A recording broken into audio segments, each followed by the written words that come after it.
പെരിന്തൽമണ്ണയിൽ ഫുട്ബോൾ മത്സരത്തിനിടെ സംഘർഷം. പെരിന്തൽമണ്ണയിൽ നടന്ന 52ാമത് Khader Ali trophy football final മത്സരത്തിനിടെയാണ് സംഘർഷമുണ്ടായത്. ഫൈനൽ മത്സരം പുരോഗമിക്കുന്നതിനിടെ റെഡ് കാർഡ് കാണിച്ചതുമായി ബന്ധപ്പെട്ട തർക്കം സംഘർഷത്തിൽ കലാശിക്കുകയായിരുന്നു. കളി നിയന്ത്രിച്ചുകൊണ്ടിരുന്ന റഫറിയെ താരങ്ങൾ മർദ്ദിക്കുകയായിരുന്നു. സംഘടനക്കാരുടെ അവസരോചിതമായ ഇടപെടലിൽ റഫറിയെ സംഘർഷത്തിൽ നിന്ന് മോചിപ്പിക്കുകയും ആശുപത്രിയിൽ പ്രവേശിപ്പിക്കുകയും ചെയ്തു. FIFA Manjeri Kargil jubilee FC final മത്സരത്തിനിടെയാണ് അനിഷ്ട സംഭവമുണ്ടായത്.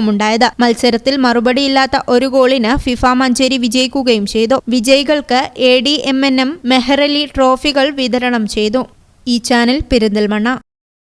അൽസലാമ ഐ ഹോസ്പിറ്റൽ സേവനത്തിന്റെ 20ാം വർഷത്തിലേക്ക് 21 ലക്ഷത്തോളം സന്തുഷ്ടരായ ഉപഭോക്താക്കളും 2 ലക്ഷത്തോളം തിമിര ശസ്ത്രക്രിയകളും പൂർത്തിയാക്കിയ മലബാറിലെ ഏക കണ്ണാശുപത്രി.